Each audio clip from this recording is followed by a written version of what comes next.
Good afternoon, everybody. This is Liz Statlander, and welcome to Liz Live Monday at 3 o'clock, and thank you all for being here. This week, our topic is a little bit controversial for some, not for me, and I don't think it will be for you once you understand where I'm coming from. But the topic of today is happiness is overrated. What do I mean by that? That sounds, people are like, well, that sounds so negative. That sounds so bad. But when you understand what the definition of happiness is and where I'm coming from, I think you'll change your mind. So I hope everyone's had a great week, a great weekend. This is my favorite part of the week, is going live and talking to all of you in sort of a teaching format. Public speaking, teaching format. And if you are not familiar with me and this is your first time here, welcome to Liz Live. I am Liz Statlander, marriage and family therapist and mental health counselor, 18 years experience, and specializing in grief and reconstruction after loss of a loved one. And I do many things in my practice, addiction, but I do a lot of intensive work, meaning that when people come to me for therapy, we do kind of a deep focused dive on that which is ailing you, and so you get faster, more effective results, because at the end of the day, everybody wants results. So let's jump into happiness being overrated. What do I mean by that?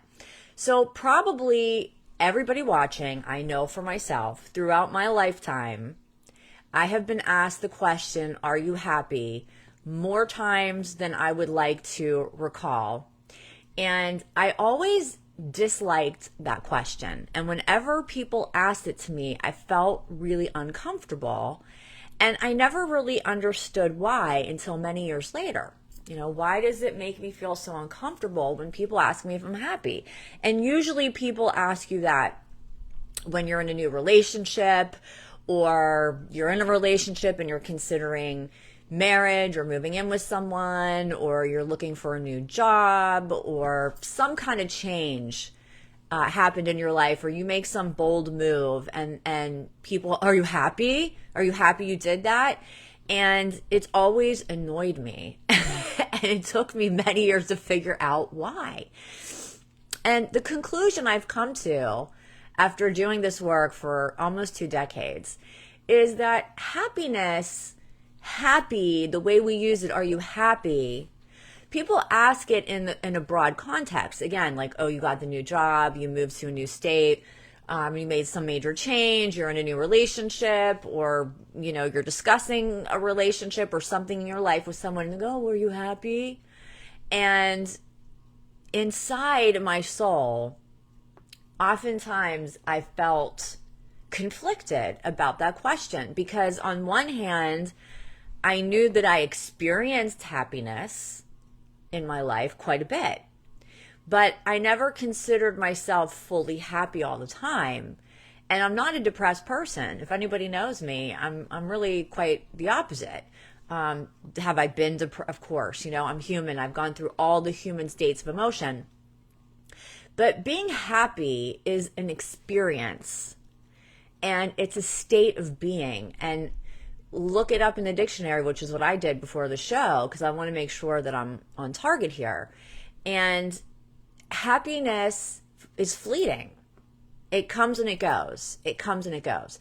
So the reason that I would get so irritated, I think, when people ask me, are you happy, is because I wasn't sure how to answer that truthfully. I didn't feel like that question was a correct question to ask somebody, because of course there's moments where I'm incredibly happy, but it's not always, I'm not happy 100% of the time, 7 days a week, 24/7. Nobody really is. And I see people striving. A lot of times clients will come in and they'll say, I just want to be happy. And then we'll kind of dig into that. Well, what makes you happy? Because remember, happiness is just a momentary state of being. So I can be happy right now. I feel pretty happy right now where I am in this moment. But, after this, I might be in a session with a client, and they might tell me, a story or something, and then I'm going to feel with them at that moment.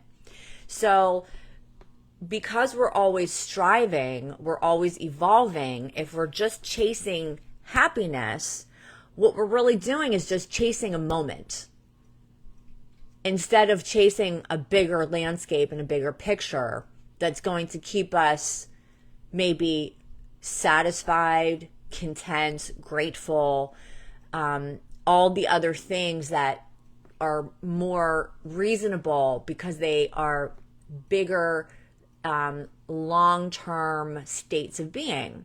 But almost all state of being emotionally changes. So like when you say someone's depressed, for example, can a depressed person be happy? Yes. Someone may be depressed and experience moments of happiness, but that doesn't necessarily mean that they're happy. The same way, a joyful person, generally speaking, could feel moments of sadness and still be happy or still be joyful. So I think that what we tend to do is say, okay, well, once I get this money, or once I get this person, or once I get this job, and once I have this house, or once I have this whatever for my kid, or this kind of car, then I'll be happy.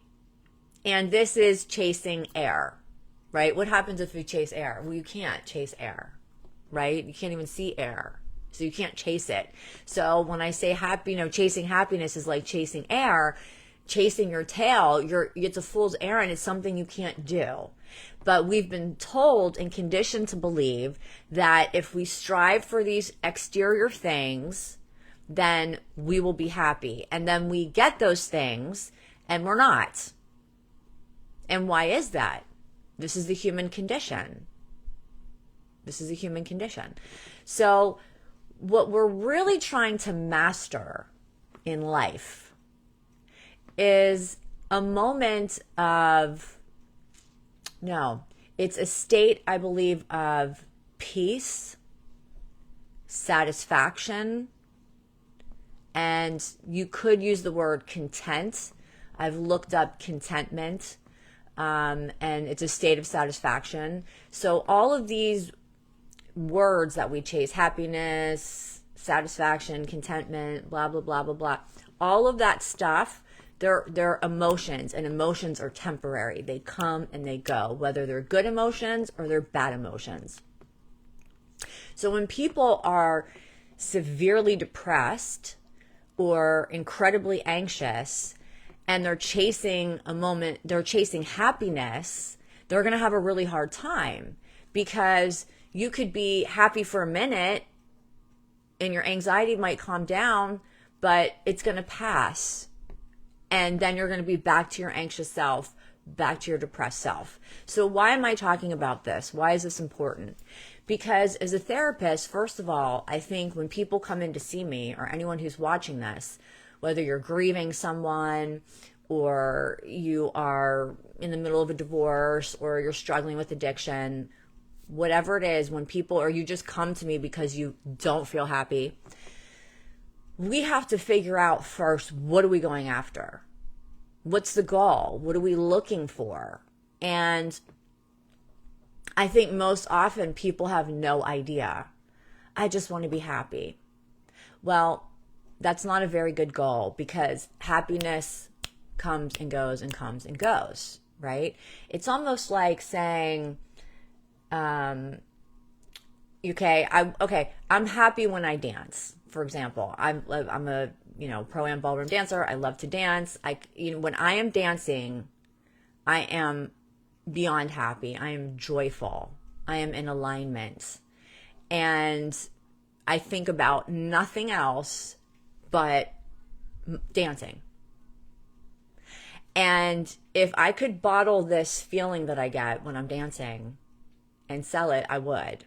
But it's a state of being from inside that is what I want to teach you guys today, and it is pure presence. Presence is much stronger than happiness, because presence is something you always have available to you. And when you're present in a moment, rather than thinking about where I should be, or thinking about where I was, or worrying about where I should be that I'm not, when you're present, you have met life in its purest moments, and there's nothing else that can go through your mind when you're present. So a lot of people may even wonder, have I ever been present? Do I know how to be present? And I would say that learning to be present is the greatest skill, and it's the greatest antidote for any mental health issue you have. Relationship issues, trauma, anxiety, grief. I'm going to give you a couple examples from my own life. One of the moments where I started to really understand presence was maybe 13 or 14 years ago. My mother was dying of cancer, and I was her sole caretaker at the time. And, we were best friends. So not only was it hard on me emotionally, but physically it was difficult. She really couldn't move or walk at that point. She couldn't dress herself, nothing. So I had this responsibility, a big responsibility on me by myself. And I also was a working therapist, and it was a lot. And I never thought that I would get through that time, but I did. And day after day, this went on probably for months before she finally passed away. I was watching the person that I love the most die in front of me. And, cancer is such an ugly thing. Watching her die from cancer, and had the sole responsibility of taking care of her. So obviously that would not be a time where I would be happy. Okay. However, I would leave, maybe once every 2 days, once a day, the house. My brother would come over and sit with my mom, or, somebody, so that I could go run out, get some errands, and go to the gym or something to get myself connected to life. And I remember one day leaving my mom. I think my brother had come over to sit with her, and I was in the car driving, and the most beautiful sunshine came in the windshield of the car, and it stopped me. And I looked around, and I saw all these beautiful trees, and it was in the autumn in Pittsburgh. It was a very beautiful day. And just for a moment, everything was so beautiful. And I felt it. I felt that beauty. And I remember asking myself, this is weird. I can't believe that I'm feeling this in the middle of what's going on. And later, as I discussed it with people and I experienced more of those moments, I realized that they were moments where I was purely present with that moment. I wasn't thinking about my mom at the moment. I wasn't thinking about her death. I wasn't thinking about all the things I had to do. I was just meeting the sunshine and that wind blowing in my car. And I was present.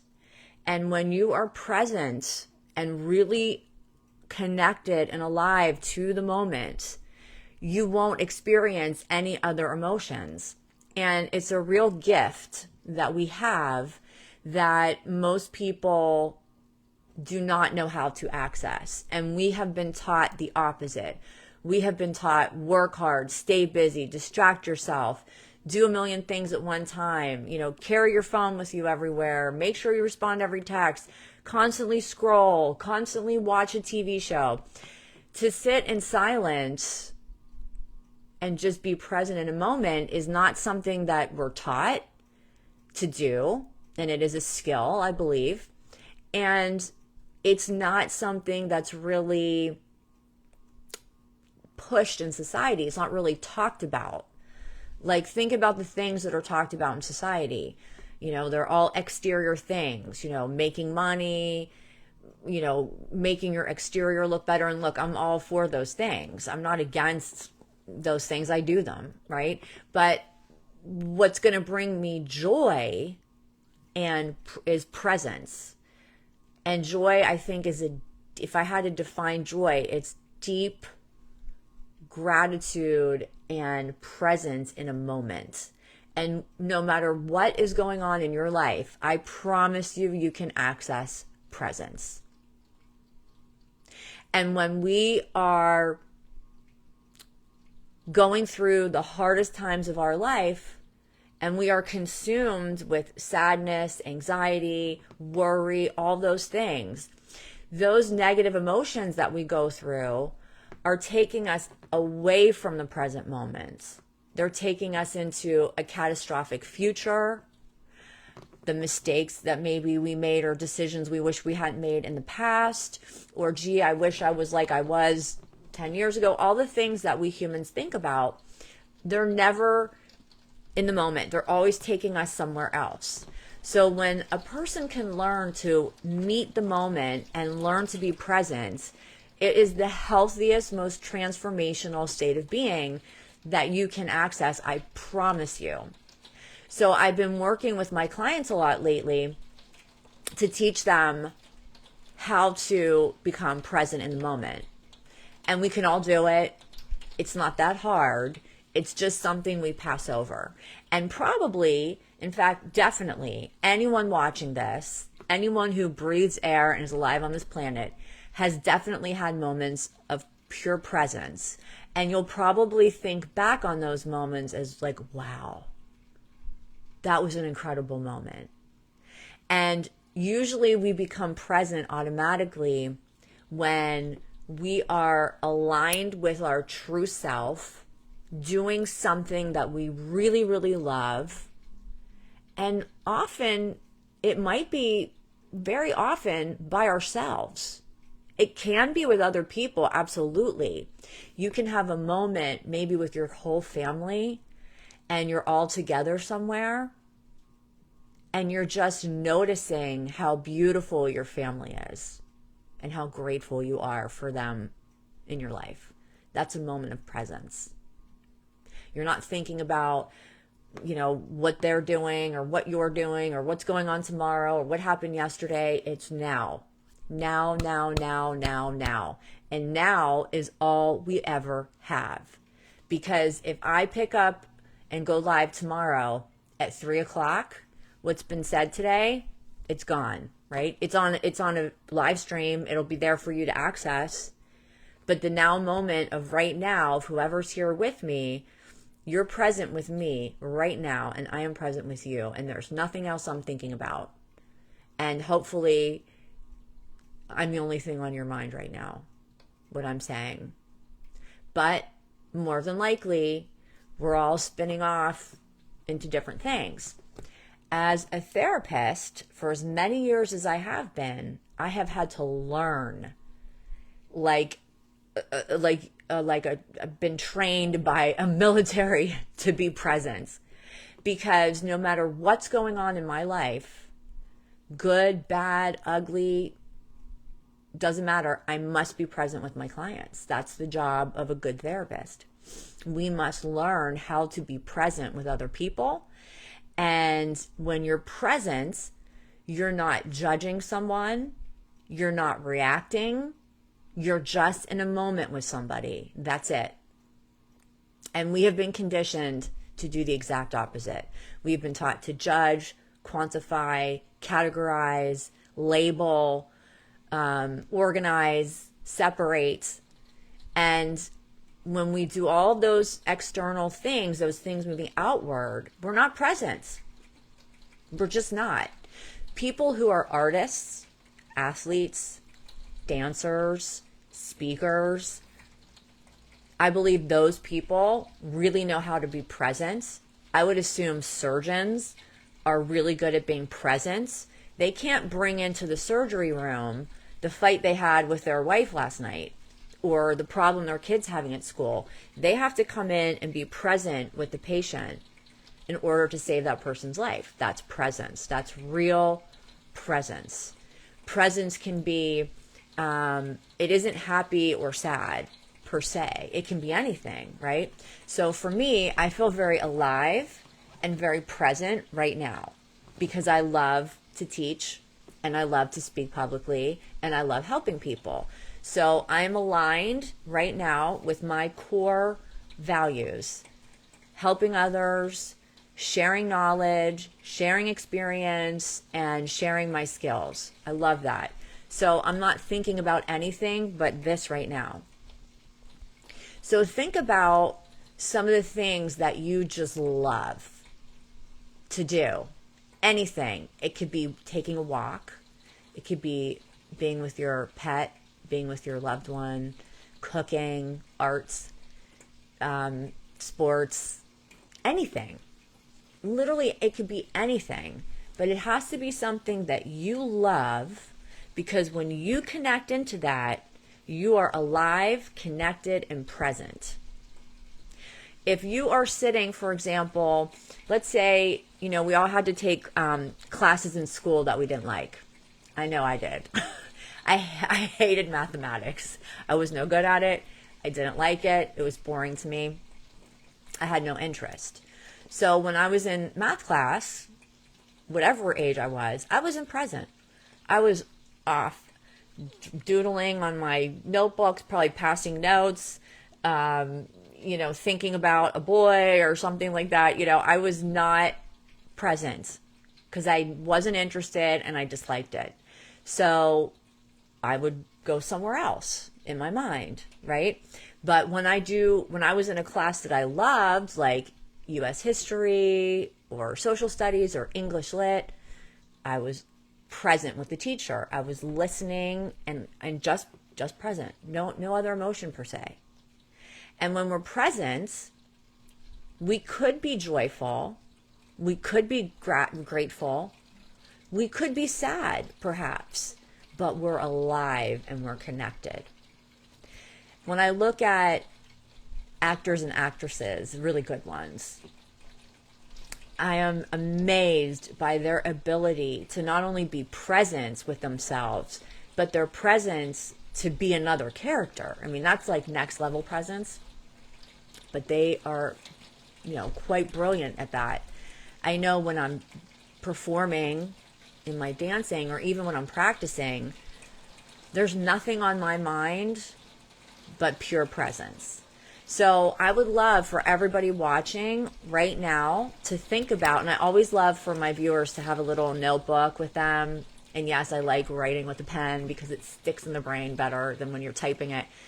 And think about, when am I most present in my life? And I'll continue to give you some examples. I'm most present when I'm with my dog. I have 3 little dogs, if you don't already know that. And when I hold my doggies and I'm petting them, that's it. I'm with them. There's nothing else going on in my mind. I'm present. When I'm dancing, I'm present. When I do yoga, I'm present. I'm not thinking about all these other things. When I'm not present, it's very obvious too, right? If I'm in a mathematics class, for example, or if I am at a boring, lecture, something that doesn't interest me, or if I'm watching a show that I'm not into, there goes my mind, right? Thinking about later, yesterday, today, what do I have to do? Who do I seeing today? What time's this? And that's just the nature of being human. And what I'm going to do today is I'm going to teach you, I'm going to give you a little How to Be Present 101. And this is something I do with my clients, and they love it. They love it. So remember that if we're suffering with any kind of issue, divorce, death, relationship issues with your children, financial issues, whatever it is, you can find moments of pure presence, and you can find moments of joy and gratitude no matter what's going on when you learn how to do this. Just as I shared with you how I was able to become very present even when my mother was dying in front of me with cancer, I was still able to find a moment of pure presence. And that's how I survived that time, is I would make sure that I had moments of presence. So no matter what you're dealing with right now, presence is available to you 24/7. Happiness? No. Happiness may not be. And happiness comes and goes and comes and goes. Presence can really last once you learn how to do it. In fact, if you practice enough, you can almost always be present with life. Almost. Not always, but pretty close. You can learn when someone's talking to you to really listen. You can learn how when you speak to really speak your truth. You can learn how to connect to different activities or people without speaking and feel alive and feel joy and feel gratitude. Or you can also be present, as you know, I have to be a lot of times as a therapist, in listening to a really awful, sad story that somebody went through. And I need to be present with them too during that. So presence isn't necessarily good, bad, happy, or sad. It's more neutral. And I think that's a good thing. Because when we're very overwhelmed with life, it's important to learn how to come back to neutral instead of always being elevated or being completely shut off. So one of the ways that I teach presence, a very simple way that probably a lot of therapists use, is to become aware of a particular sound in the room. Wherever you are at any time, whether you're at work, you're at home, you're in bed, it doesn't matter. Like, for example, right now it's raining. I love the sound of rain. A lot of people do, because rain, what does it bring? It brings presence with it. You know, people, oh, the sound of rain is so relaxing, or the sound of the birds is so relaxing. Well, it's really just bringing you into the present moment. That's what it's doing.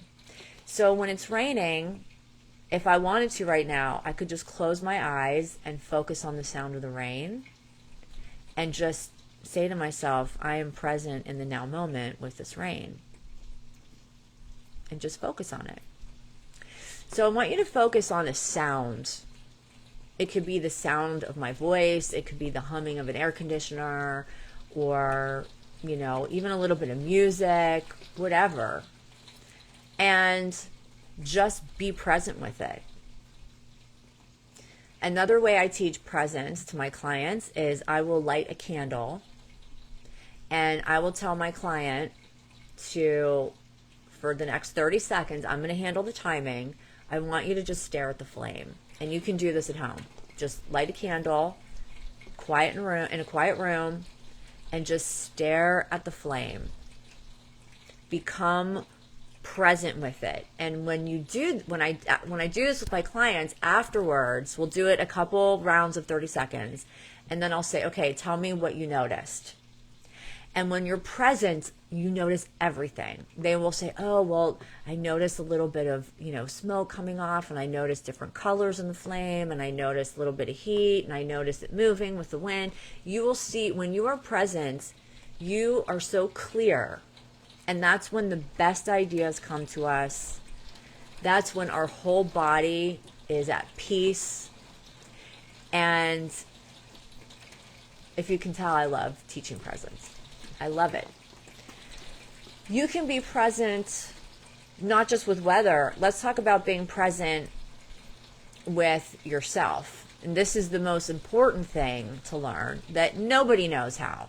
This is something you really have to practice. So when I teach people to be present with themselves, I usually do it through a meditation. So I will have my clients close their eyes, and you can do this along right now if you'd like. Just close your eyes and think about what you're laying on or sitting on. So I don't know if you're laying on a bed or you're sitting in a chair, sitting at your desk. And just feel this piece of furniture supporting you underneath. Just feel it. Is it leather? Is it something soft? And just become aware of this piece of furniture holding your body and how your body feels against this piece of furniture. And then notice your breath, your heartbeat, and notice a sound in the room. Like I said, it could be my voice, it could be a natural sound, the humming of an air conditioner.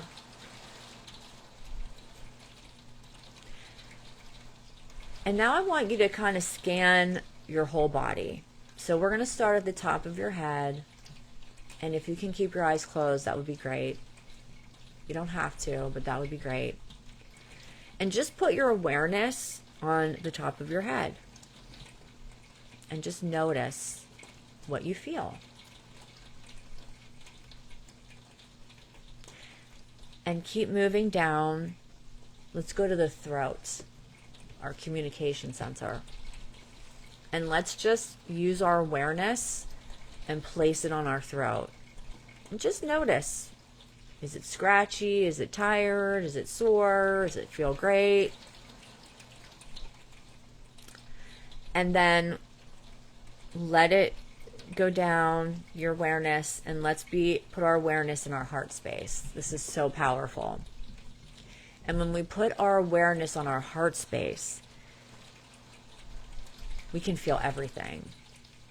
So just keep your awareness on your heart and notice what emotions are there, what's sitting on your heart, right? We always have situations, relationships, everything, worry sitting on our heart. Just notice it. And just keep breathing with your eyes closed. And one more, I want you to put your awareness on the back of your neck, where our nervous system begins. And I want you to follow your spine all the way down from the back of your neck, all the way down to the base of your spine. And just scan it with your awareness, with your consciousness.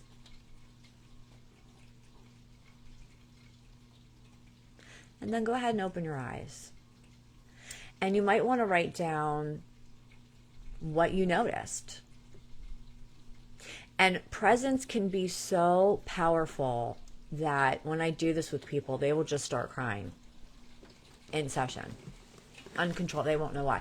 Because they're finally giving their body a moment to rest, to be in the moment, and to be cared for. And when we're present, we are caring for ourselves. We are aware of ourselves and what we're going through. And we can use that same presence to connect with other people, the people we love, our pets, a good song. And presence has become more and more difficult to connect to because of a modern world. We have phones pinging, texts coming in, emails, and we're expected to respond immediately, right? I mean, the workday today doesn't look anything like it did 20 years ago, really, or 30 years ago, really different. And we don't realize how disconnected we are from ourselves. And when we're in that state of disconnection and we're always in our heads, thinking and thinking and thinking about what's going to make us happy, thinking about what we need to achieve, thinking about what we need to do over and over and over again, you're not present.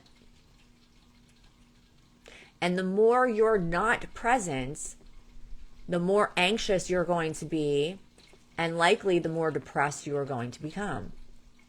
And you may not even know it.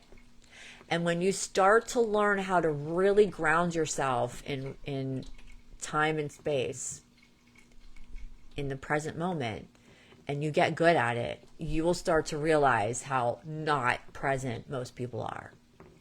I have really worked on this the past year, and I'm very aware and I'm very present of what's going on around me. And when I think back to myself maybe 15 years ago, I was not.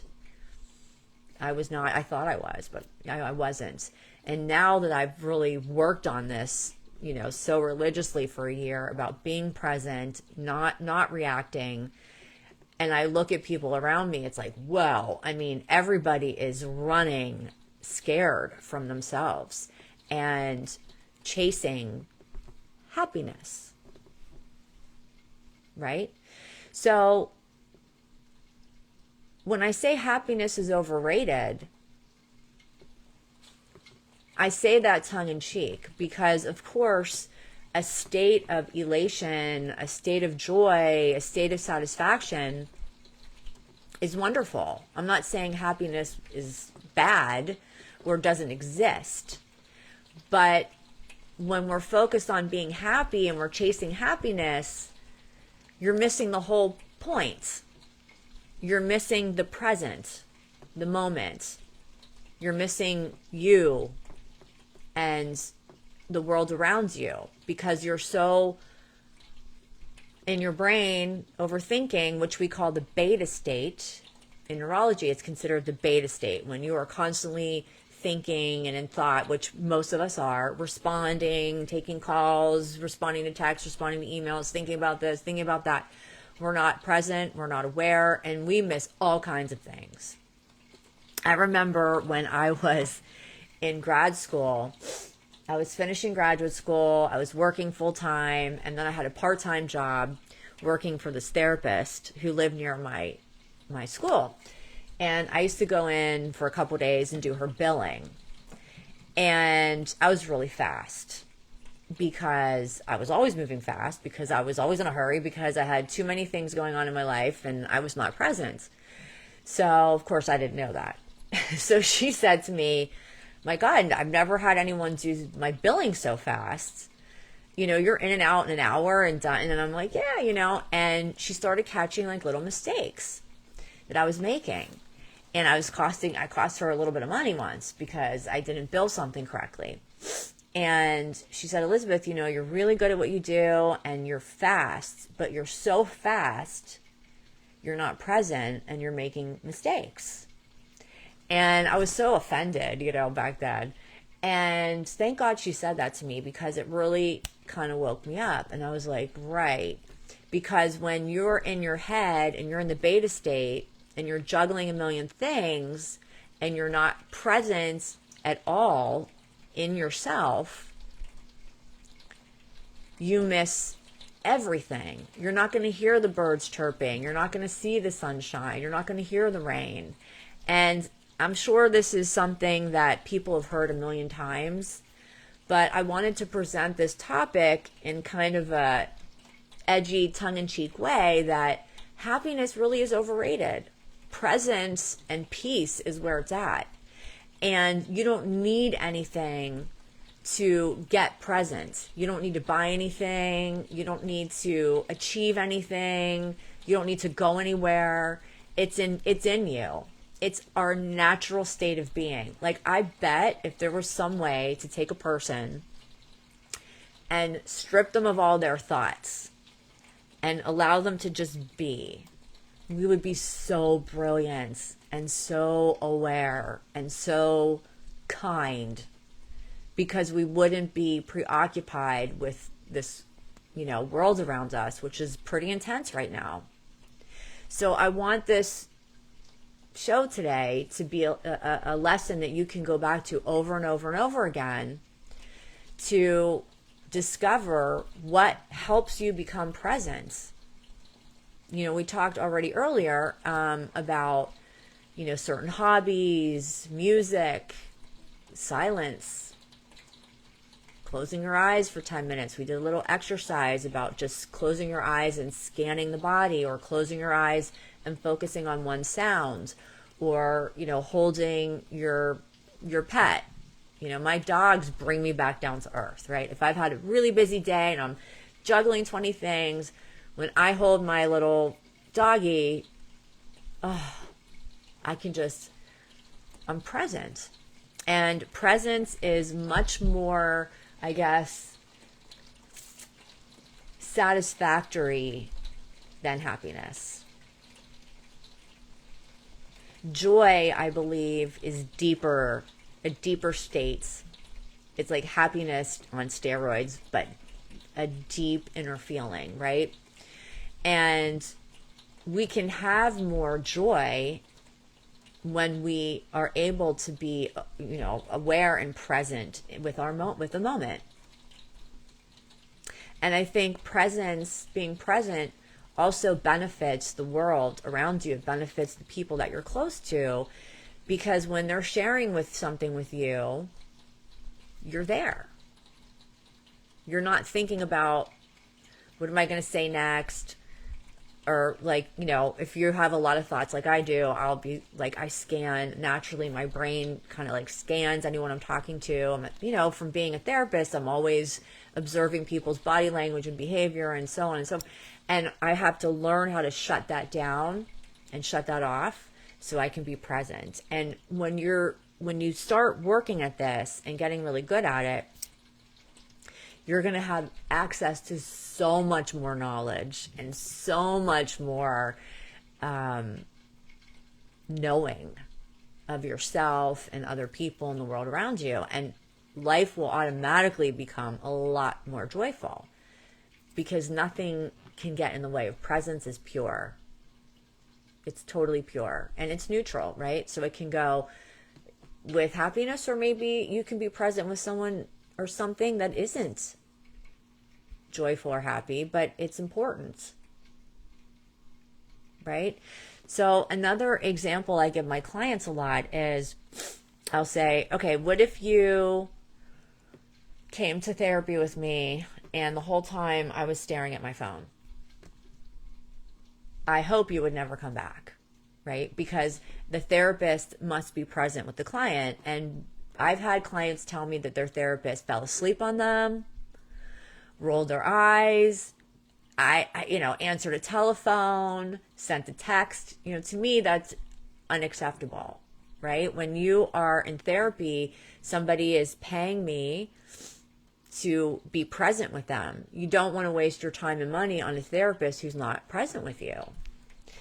When we are using drugs and alcohol, and this is important, I'm all about moderation. People like to drink or do whatever for fun. Great. Okay.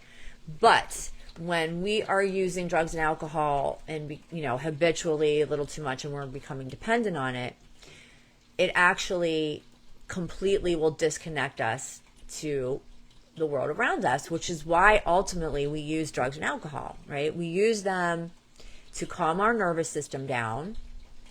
When we're, when we're in beta, we're overthinking, we're upset. So we use it to regulate ourselves. But what it does is it kind of bypasses presence, and it'll put you in a state of being that can feel good. But again, fleeting, dependent on something outside of yourself, and forget about all the different side effects that drugs and alcohol can bring to your life when you overdo it. But it's funny, we use drugs and alcohol to kind of calm down and regulate ourselves, but it actually puts us right into another state, and it's not presence. It's maybe euphoric, or I don't know what you call being tipsy or drunk or whatever, but it's not making us present most of the time. Some people say they can, become present on I don't know, but think about it, right? So when we're in the middle of grieving someone that we love, or missing somebody who died, or, angry at someone, or upset for whatever reason, when you get good at this, you can bring presence into any moment, and it's like a magic pill, because you become present anytime, anywhere within yourself, and it will bring your emotions back to baseline. You'll have clarity, and then you'll know how to respond, make a decision. So I know that if I get really angry with somebody, or if I feel, someone's really been rude or offensive or something like that, I will I'm a little bit of a fire. I'm a Sagittarius. I've got the fire, and I can get a little, popped off, shall we say. So I'm very good at, hiding that. But inside, I feel like, oh my gosh, I'm boiling, So I've taught myself, just by a code word, become present. And as soon as I say that, I've almost trained myself to drop the anger, drop the frustration, and I don't have to be happy, try and make myself happy when I'm not, or any of that ridiculousness, but I can just be present. Okay, I'm in this moment. A lot of times we'll ask, name 2 or 3 things you can see in your room. Why? Because that takes your mind right out of anxiety, right out of anger. And okay, I see a microphone. I see 3 dogs. I see my phone. And immediately I start to become oriented to the present moment. So the next time that you find yourself in a really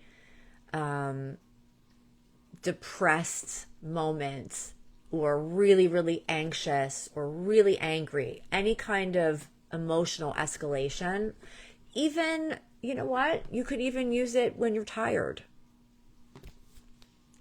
And just make up a code word. Mine is just presence. You can say, okay, be present to yourself.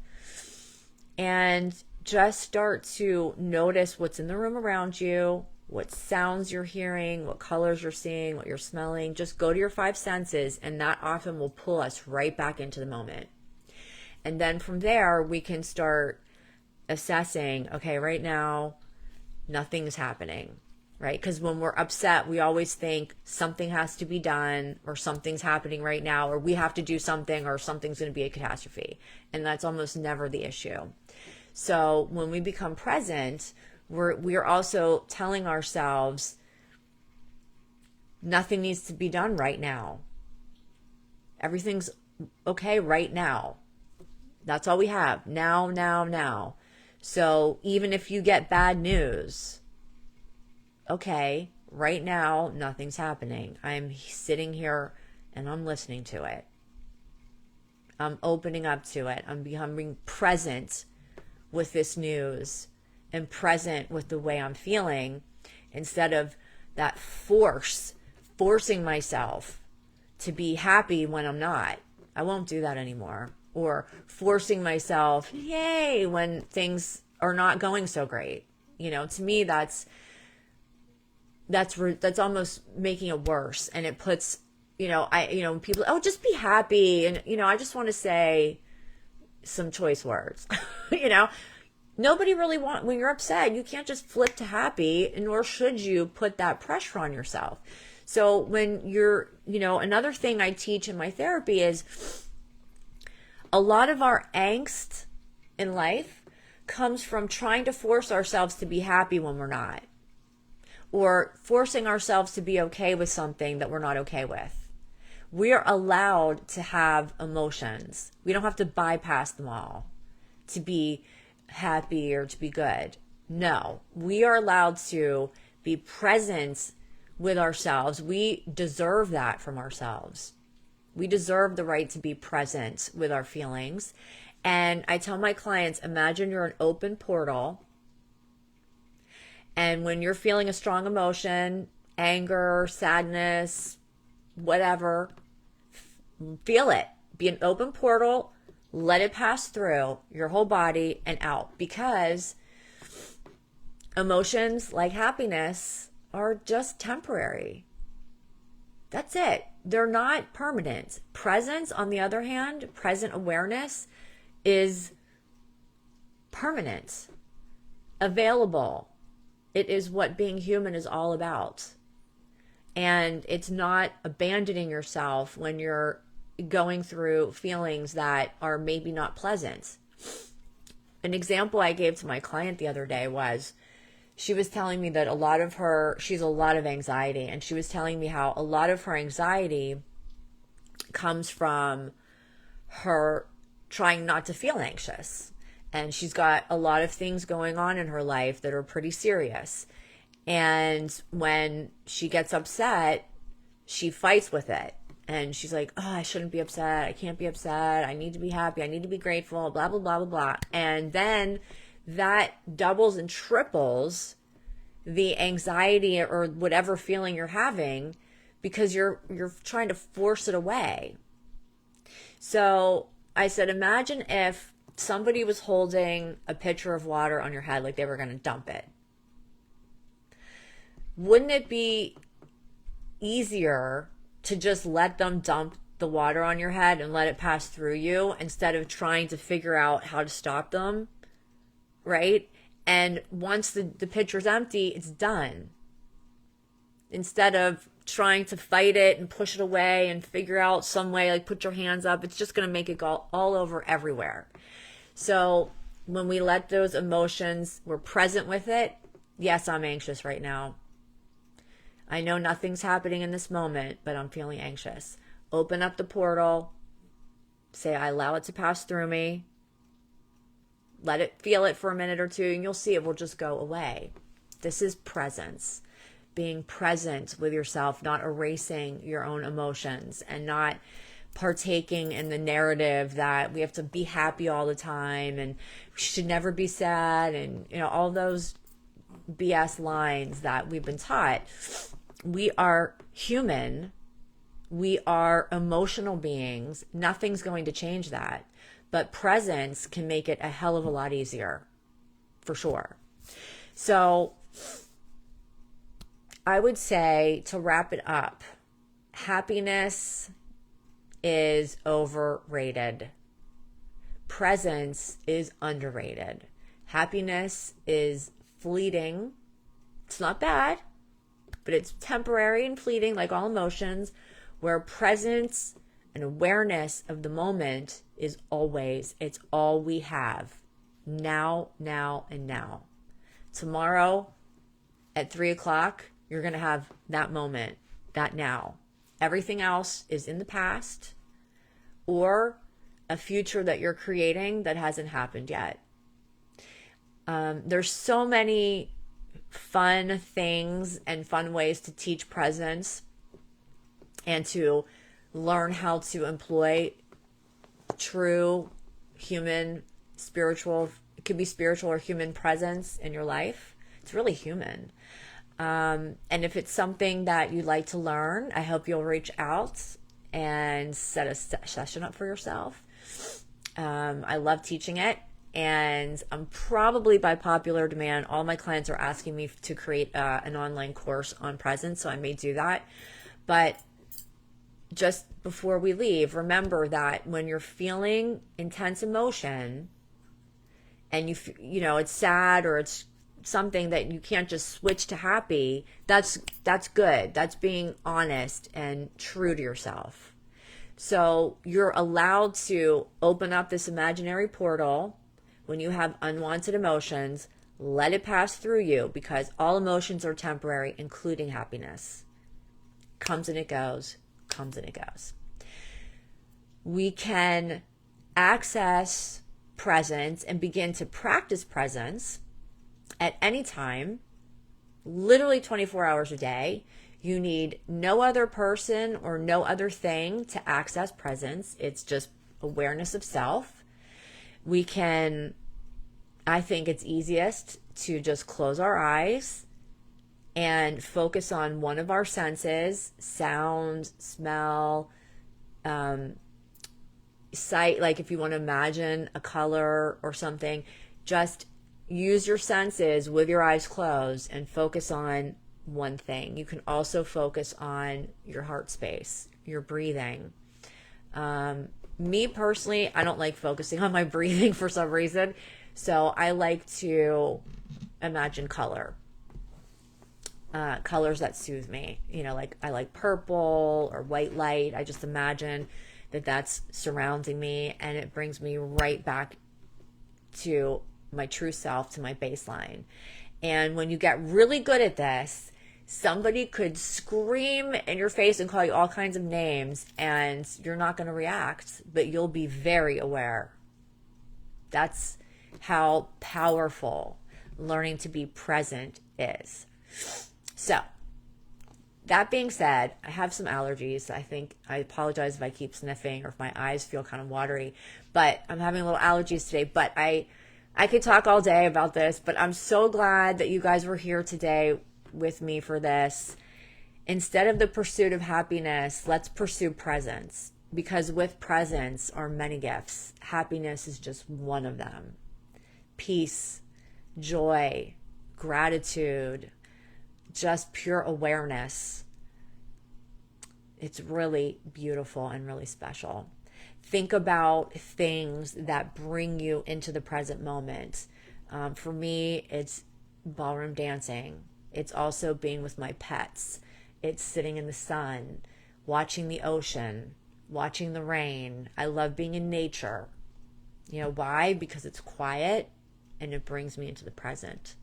There's leaves and flowers to see and to touch and to smell, right? And nature works really well for a lot of people. So think about what brings you into the present moment. Do more of it. Do more of it. Practice this every day for 1 minute. That's all it takes. 1 minute. Everybody has 1 minute. Set your timer on your phone for 60 seconds. Close your eyes and just imagine a color or focus on a sound. And then when you open your eyes, you're going to feel, oh, okay, I'm aware of my surroundings. When you have important decisions to make, presence is critical, right? When we make decisions and we're not present, we make not so good decisions. So when we make decisions and we make moves in our life out of presence and awareness, we make really sound decisions, as opposed to making decisions when we're in a hurry or anxious, etc. So I thank you for being present with me today. I hope that you will watch this over a couple times, practice by listening to the video, or practice that 1 minute a day. Share it with your friends and family. Practice with your friends. I mean, seriously, just practice. Have them time you. It's something you can do with other people as well. Practice, just when you're listening to somebody, make sure, just say to yourself, am I really hearing and feeling what this person has to say or not? Learn your own presence. You will love your own company once you do. If you are interested in setting up a session or working more deeply with me, learning more about presence and lots of other wonderful things, or you are in a major life transition, grieving, or are struggling with addiction, my website is upliftmeliz.com, spelled just like it sounds, upliftmeliz.com. I am very active on social media. Obviously, if you're here, on Facebook, Instagram, YouTube, and recently LinkedIn, which is a little bit different, but I'm there too. So there's so many ways to access all my content. It's free. It's wonderful. It's transformational. Take advantage of it. And again, if you want to work deeper and more personally, I'd love to hear from you. I hope you guys have a wonderful week and stay aware and present of your true beauty and your true magnificence. Until next time, thank you for being here.